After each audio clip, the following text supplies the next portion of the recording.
The soft jazz music and clinking of champagne glasses filled the elegant banquet hall as my sister Melissa's engagement party reached its peak. I adjusted my position at the corner table, trying to stay inconspicuous in my navy blue scrubs while the rest of the guests sparkled in cocktail dresses and tailored suits. I'd come straight from the hospital after a 12-hour surgery, too exhausted to go home and change. Carmen.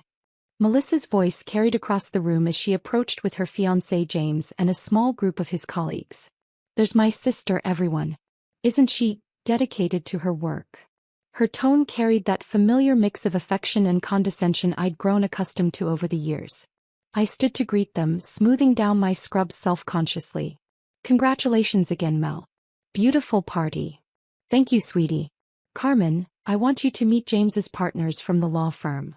She gestured to the impeccably dressed group. Everyone, this is my little sister Carmen. She works at the hospital. How nice, said a woman with perfectly styled blonde hair. Are you a nurse? I'm a doctor, I replied quietly. James nodded approvingly. What kind of doctor? Internal medicine? Family practice? Before I could answer, Melissa jumped in with a laugh. Carmen's still figuring out her specialty. She's been working different departments trying to find her niche. The blonde woman smiled politely. Well, it's never too late to find your calling. My daughter is in medical school too. She's already been accepted into a dermatology residency. That's wonderful, I said, taking a sip of my water. The money in dermatology is incredible, another man added. Much better than working in emergency rooms or general surgery. Those doctors work terrible hours for relatively modest pay. Melissa giggled, her champagne making her more talkative than usual. Carmen, those scrubs make you look like hospital help. You should really invest in some professional clothes if you want to be taken seriously as a doctor. The group laughed politely. I felt my cheeks flush but said nothing. I mean, Melissa continued, warming to her theme, if you're going to all these medical conferences and hospital meetings, you need to look the part. Scrubs are fine for, the floor staff, but actual physicians dress professionally. Melissa, I started, but she was already moving on. Oh. Speaking of looking professional, Carmen, you should see what James bought me for the engagement. She held up her hand, showing off a massive diamond ring. 3 carats. James says it's important to make a good impression in his social circles. It's beautiful, I said genuinely. Cost more than most people make in 6 months, James added with a proud smile. But Melissa deserves the best. We're looking at houses in Westchester now. Something in the $2 to $3 million range. One of the law firm partners leaned toward me conspiratorially. What about you, Carmen? Are you seeing anyone? It must be hard to meet people working hospital shifts. I'm focused on my career right now, I replied. Melissa laughed again. Carmen's married to her work. Always has been. Even in high school she was studying while the rest of us were having fun. Well, dedication is admirable, the blonde woman said kindly. I'm sure you'll establish a nice practice eventually. Maybe pediatrics? That seems perfect for someone with your nurturing personality. My phone, clipped to my scrubs, buzzed with an incoming call. I glanced at the screen. Metro General Hospital Trauma. Excuse me, I said, standing. I need to take this. See. Melissa said to her audience. Always on call. That's the life of a resident, everyone. No work-life balance. I stepped away from the table and answered. Dr. Martinez speaking. Dr. Martinez, this is Kevin in the trauma bay. We have a multi-vehicle accident coming in ETA 4 minutes. 3 critical patients, 1 requiring immediate surgical intervention. We need the chief of trauma surgery to authorize the OR prep and surgical teams. My stomach dropped. How many vehicles involved? 4 cars. 1 motorcycle. The motorcycle rider is in critical condition with internal bleeding and possible spinal injuries. Alert or 3 and/or 5. Get Dr. Peterson and Dr. Kim scrubbed in. I'll be there in 15 minutes. Should we contact the families? Wait for my assessment first. And Kevin? Make sure blood bank is standing by with at least 6 units of O negative. I hung up and returned to the table, where Melissa was showing off her ring to yet another group of admirers. Carmen, she called out. Back already? Let me guess, someone needed their blood pressure checked. The law firm partners chuckled. I gathered my purse from the chair. I have to go. There's been a serious accident. Oh no, James said with genuine concern. Are you on the emergency response team? Something like that. Melissa rolled her eyes. Carmen, you can't keep dropping everything for work.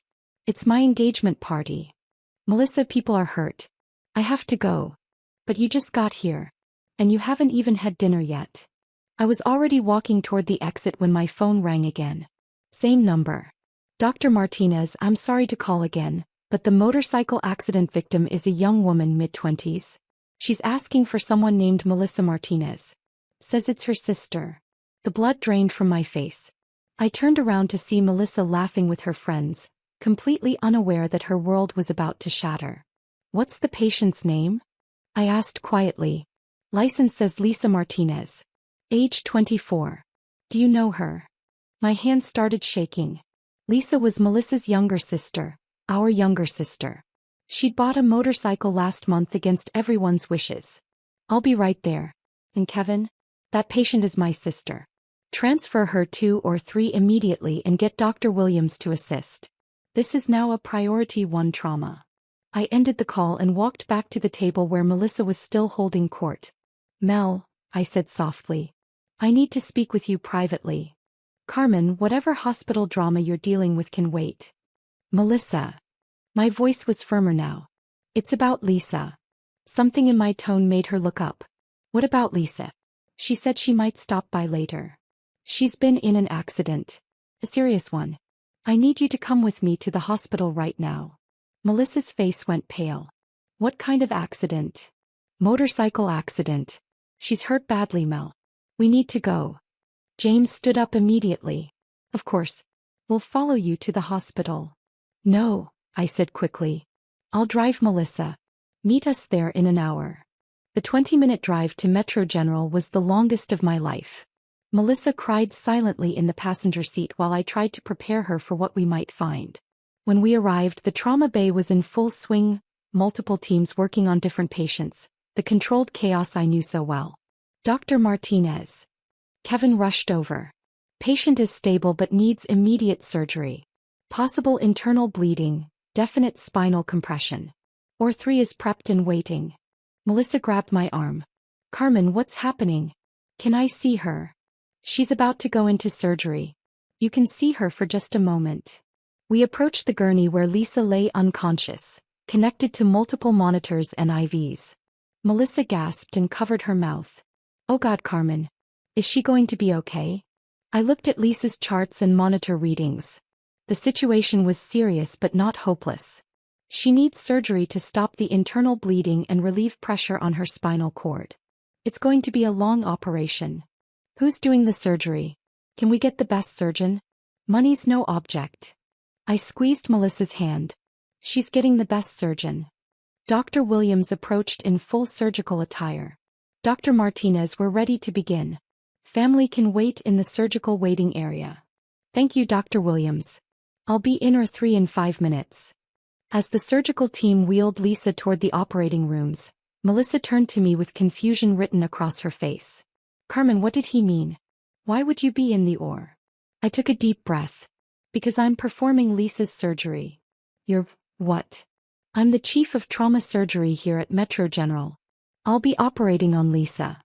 Melissa stared at me as if I'd spoken in a foreign language. That's impossible. You're a resident. You said you were still finding your specialty. No, Mel. You said that.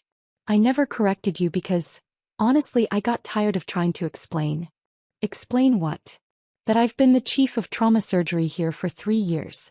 That I completed my residency at Johns Hopkins and my fellowship at Mass General. That I'm nationally recognized for developing new surgical techniques for spinal trauma cases. Melissa sank into a waiting room chair. I don't understand. The scrubs you made fun of? These are surgical scrubs. I wear them because I spend 12 to 14 hours a day in operating rooms saving lives. The hospital help appearance you mocked? That's what surgeons look like when they're actually working. But you never said. When, Melissa? When you were telling everyone I was still figuring out my specialty? When you were suggesting I should try pediatrics because of my nurturing personality? When you were explaining that I looked unprofessional.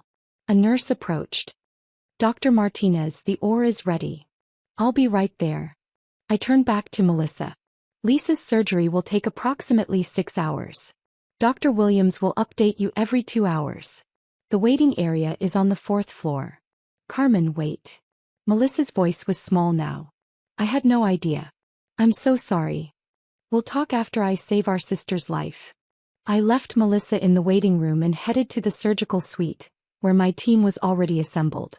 Lisa's case was complex. Internal bleeding from a lacerated spleen, 3 broken ribs and compression fractures in her thoracic spine. The kind of trauma that required years of specialized training and steady hands. 6.5 hours later I emerged from Ward 3 exhausted but relieved. The surgery had gone well. We'd stopped the bleeding, removed the damaged spleen, and successfully decompressed the spinal cord. Lisa would need months of rehabilitation, but she would walk again. The surgical waiting room was packed when I arrived. Melissa and James, our parents who had driven in from Connecticut, Lisa's boyfriend Marcus and several family friends.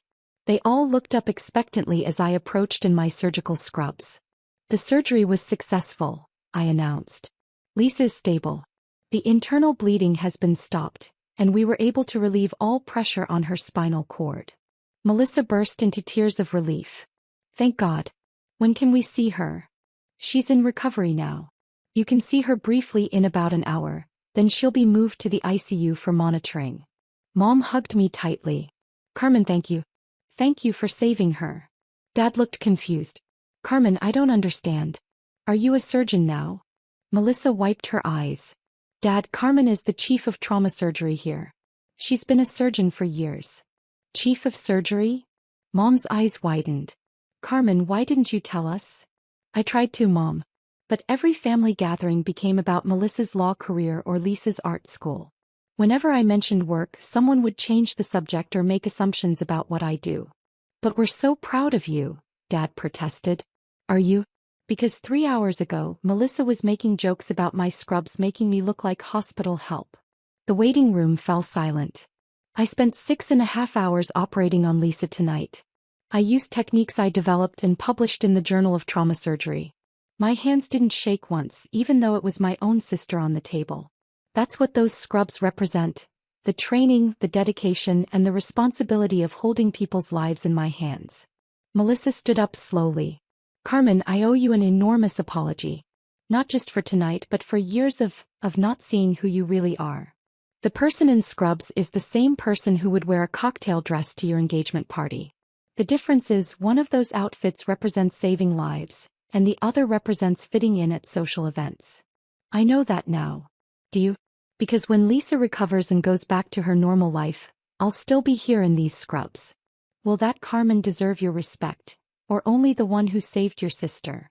James stepped forward. Dr. Martinez, I work with trauma cases in my legal practice. Medical malpractice, personal injury. I know the kind of skill and training required to do what you do. We're honored to know you. Thank you. Dr. Williams approached our group. Dr. Martinez, Lisa is asking for her family. She's groggy but alert. As we walked toward the recovery room, Melissa took my arm.